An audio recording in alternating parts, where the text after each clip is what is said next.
Yeah, so what we got right here is a quick workout I did yesterday.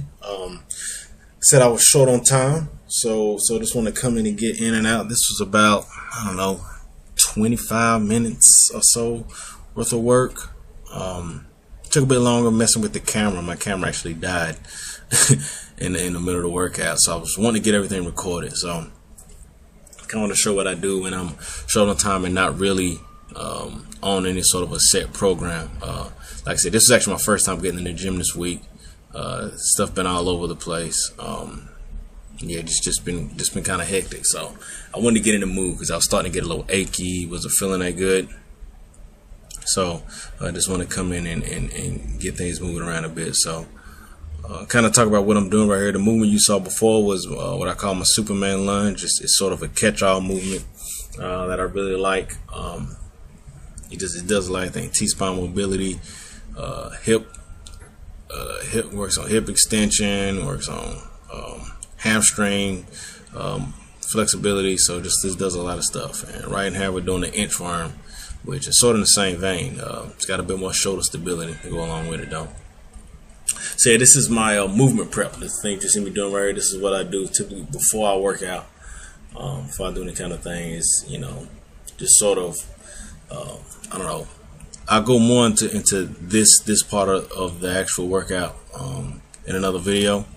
But I kind of do this to sort of basically get me moving well, get the blood flowing, get the muscles, everything, sequence staying right and everything. So yeah, it's definitely a very important part of the workout that I recommend everyone do. To me, it's one of the best ways to work out, to warm up, other than just like spending a few minutes on the treadmill.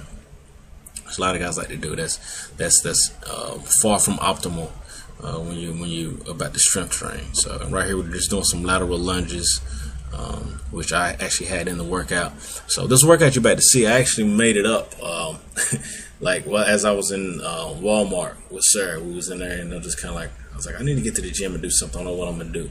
So yeah, we made up this workout, which was mostly kettlebells. It's a little bit something. It's definitely a full body workout.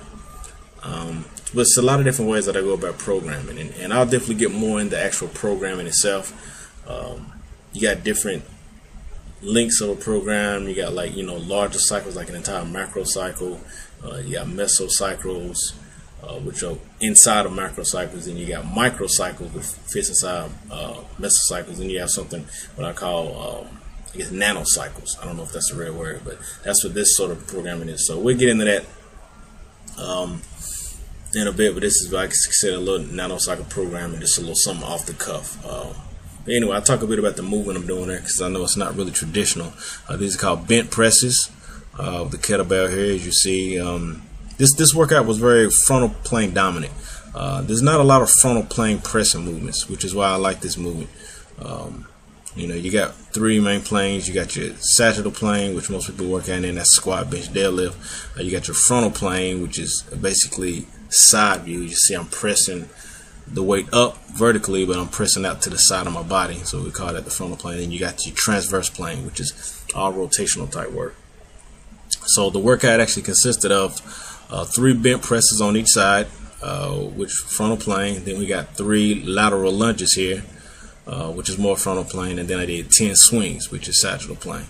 So a bit frontal plane dominant, which is definitely not traditional for me, which is I thought would be interesting to try out. And I definitely sound weakest in that movement. You don't see a lot of work done in this plane. Most people spend most of the time on the sagittal plane, which I think is great for increasing limb strength. But when it comes to functionality and creating just a more resilient, better moving body, this is definitely not one that you want to neglect.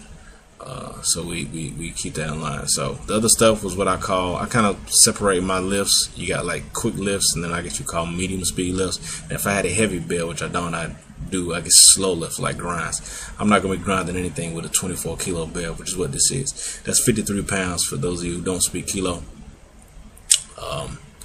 Yeah, so shit, time's almost up here. I guess I'm coming up on it. Yeah, so that was that. And now we're doing some pull-ups, just some weighted pull-ups.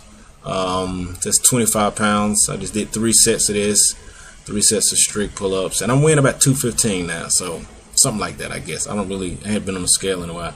And then we did a little bit of core work here, just some dead bug, not dead bug, some bear crawl static holds. As you can see, I'm sort of coming up. I got my toes and my hands on the floor, and then I lift up diagonally, you know, like the left hand and the right leg come up at the same time. So you shorten up your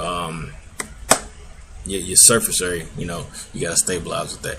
So this is a quick little workout I had going on here, and yeah, definitely much more to come. I want to start doing. I got a lot of ideas, a lot of things coming up. Start doing like workouts of the week, little quick workouts that people can do. So definitely start providing some content for you guys to you know, some helpful stuff. That's the goal. We want to help, you know. So anyway, that's that. Hope you enjoyed it, and yeah, so have a good one.